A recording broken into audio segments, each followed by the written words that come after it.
Oh, well, it's a beautiful day. It's April 28th, and we've had lots of stuff has been popping up since my last update. So this might be a bit of a longer garden update, so stay tuned to learn what's going on. And but before we get started, make sure to like, comment, subscribe if you haven't already, and let me know down in the comments what else you'd like me to make videos about. I was thinking about making a video about what wild edibles grow in your backyard, like what kind of weeds, what kind of common weeds you can eat and what you can use them for. Let me know if that's something anybody would like me to make. But anyways, I'm gonna give you a garden update here. Starting off in the mints, you can see that stuff is starting. We've had there's the chocolate mints coming up. There's some wild mint. There's the more catnip. Still waiting for the lemon balm. I think that, yeah, there's one right there. Tiny little lemon balm. So the mint garden's still growing. Ooh, our sagebrush is looking really nice and bushy now. Same with the wormwood. And this Artemisia, the one that I'm not quite sure. It's some kind of special Artemisia, but either way, it makes really, really beautiful smelling sage sticks, smudge sticks. I love it. It's a beautiful smudge. And over here, you can see the wild peppermint is popping up. I used to think it was wild spearmint, but actually, I believe a subscriber said that in a comment that it's most likely wild peppermint, not spearmint, which I thought it kind of smelled more like a peppermint, but I've never seen wild peppermint or wild spearmint, so it's good to know. Good to know what it is. And this is the it's going to be the herb forest, pretty much.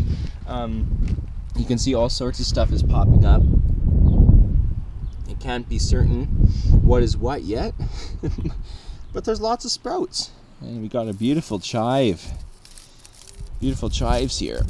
Let's have come back up again. I love chives. Let's see our mullein. I'm going to take good care of that mullein because I love mullein. It's a really good herb to have, especially if you're a smoker. If you smoke cannabis or tobacco, or it's just a good all-around herb for the lungs. It's just a good lung herb. You can make it into a tea, or if you're into smoking, you can smoke the leaves, dry them up. But smoking isn't everybody's thing. So a tea will do just fine. You can see the popcorn. I haven't noticed anything popping up in the popcorn yet. And I did cut off this little section here. I planted purple bush beans here. So see how that grows? Something extra. And I did put some of the purple bush beans along the side here with the corn, just for the heck of it, just see how it goes, because I know corn and beans do really good together. You can see over here in this random spot, these beautiful flowers, beautiful spring flowers are growing. That's really nice to see some life. And all of this extra stuff here, it's all garlic scapes. It's that's a lot of them, so we'll have to look through those. But you can see the lilies are starting to pop up right here. There's another one's right there. So more of the flowers are coming up. That's really exciting. Over in the forest, the local forest garden, or local nature, you can see lots of stuff is starting to peek up. I'm gonna have to do some weeding in these gardens soon because I haven't caught up with that yet. But you can see that the blueberries here are flowering. Look at that. Beautiful little blossoms are starting, little buds. So we're gonna have some more blueberries this year. And our currants are currently blossoming. Look at that. So we might have some currants this year. We didn't have any last year, so that's really exciting to see. They're starting to blossom there. The echinaceas are starting to come up. We got feverfew here, which I didn't plant, it just kind of showed up. But I've been wanting feverfew because it is a medicinal herb. I'm not too well traversed in how to use it because I know there is a toxicity limit. So I haven't used this yet for medicine, but I'd like to learn how to use it because it can be used for fevers and some other things. So yeah, I'm interested in that. And we have our comfrey. Comfrey's coming up. The raspberries and the roses. Wow, crazy. And look at the size. Look at the size of this rhubarb. Originally, I didn't think this one was going to grow big at all, but it's completely taken over compared to this one. It loves it here. Absolutely loves it. Huge. I love rhubarb. I kind of want to just plant them everywhere just as an ornamental, because you could make like a giant rhubarb forest and it would be like a jungle. This is my ideas though.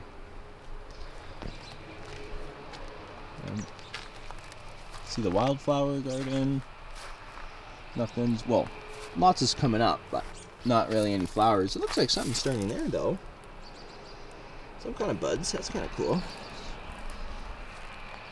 And over in here, see those little tiny sprouts? Those are all the corn. Some little corns, not the corn, carrots, sorry. Little carrots popping up. And we have old radishes. These guys are radishes from last year, starting to pop up from old seeds. So yeah, we got some things popping up in there. And we have just an unlimited amount of Swiss chard.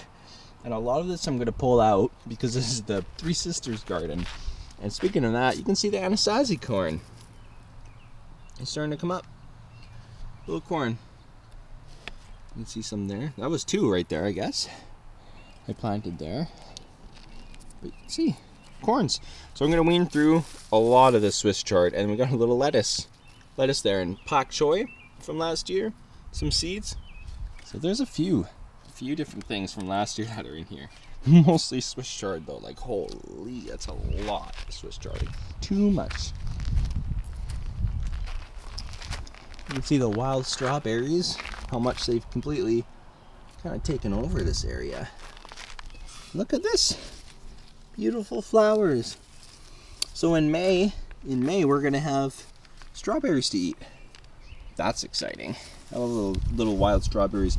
Wild strawberries are tiny, tiny, but they are the most tasty strawberries you will ever have. Guarantee it. And this is the potato garden. Still no potatoes popping up, but there's a lot of pak choi seeds in here.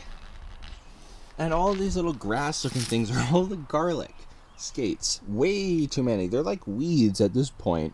But thankfully, garlic and potatoes are really good companion plants. So I'm just going to let them do their thing as the potatoes grow.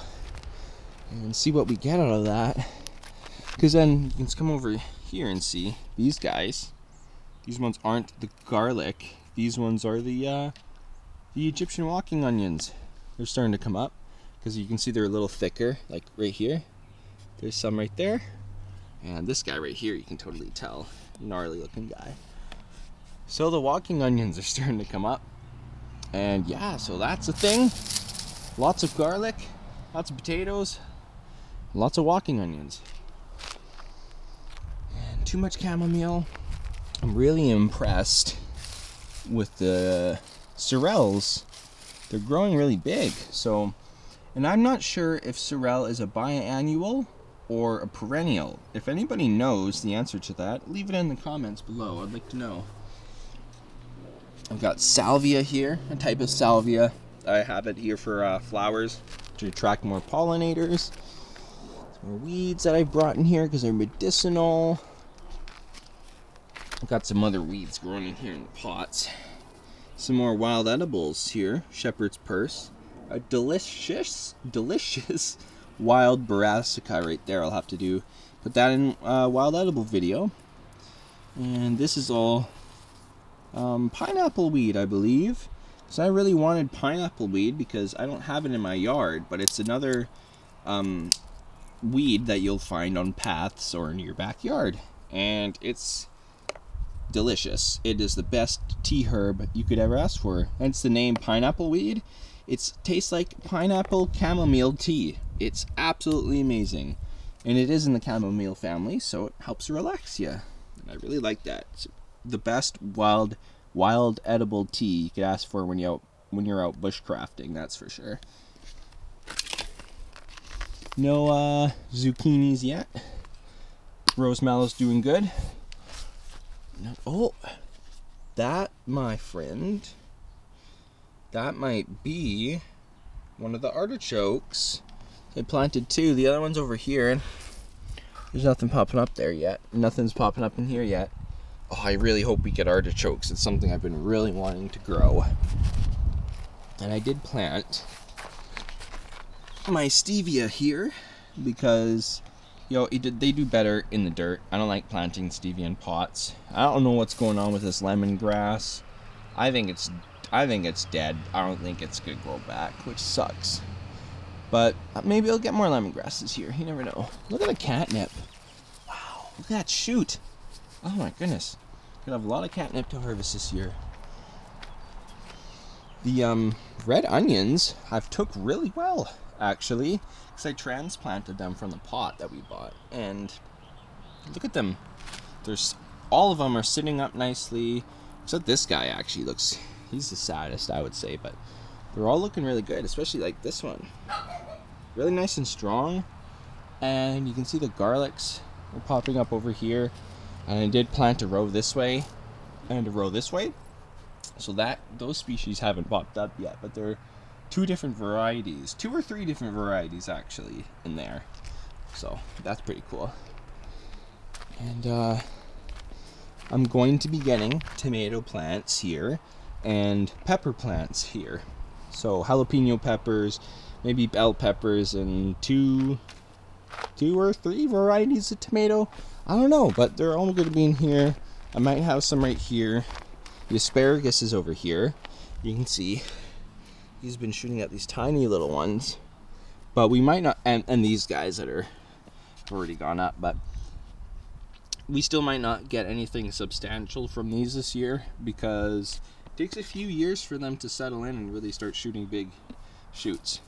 And I did put parsnips in here again, right in this little corner, because I really enjoyed the parsnips, actually. I really liked them. Over in this garden, look at the peas. Peas are all coming up. That's really cool. Nothing on the cucumbers yet. Again, I don't know if they're fertile or not. Way too many amaranths. See, I could just pull up all of these. Too many, so I'm gonna have to wean through those.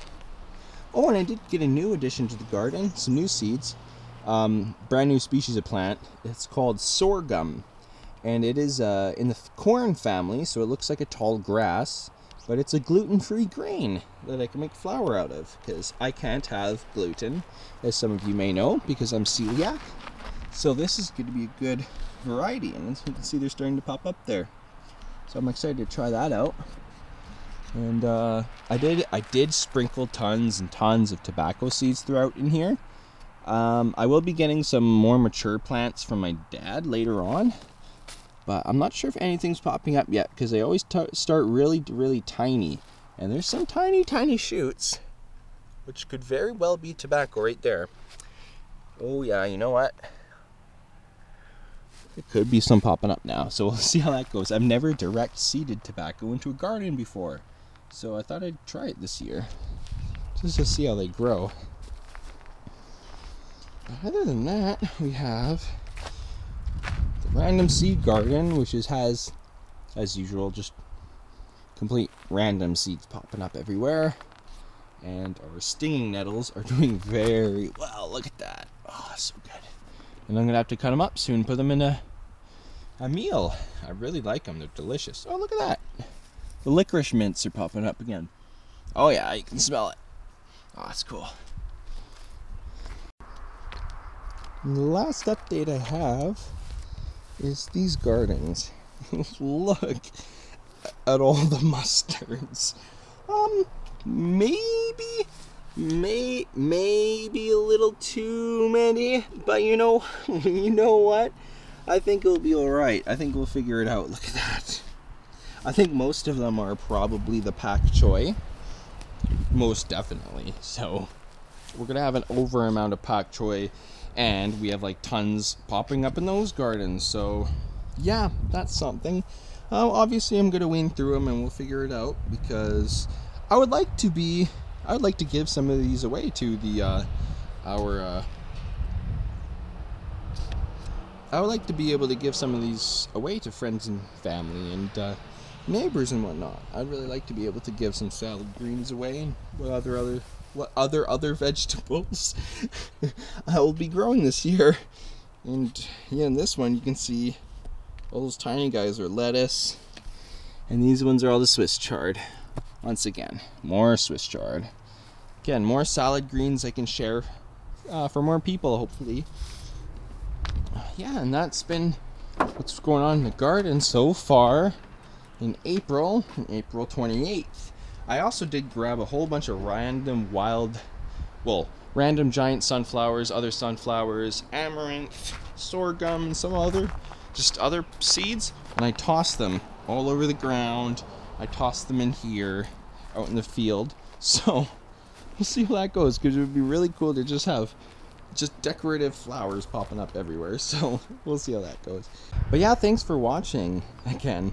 And but yeah, thanks for watching, and please stay tuned for more videos, because more will be coming out real soon. I got something planned, with my sister. We're going to be going up on a hike to look at some old mines up in the mountains, gypsum mines from the early 1900s. So that will be fun. Stay tuned for that. But yeah, stay tuned for more garden videos as well, and bushcraft videos, and more fun out in the wilderness. Anyways, have a good day, and thanks for watching, and see you in the next one. Peace.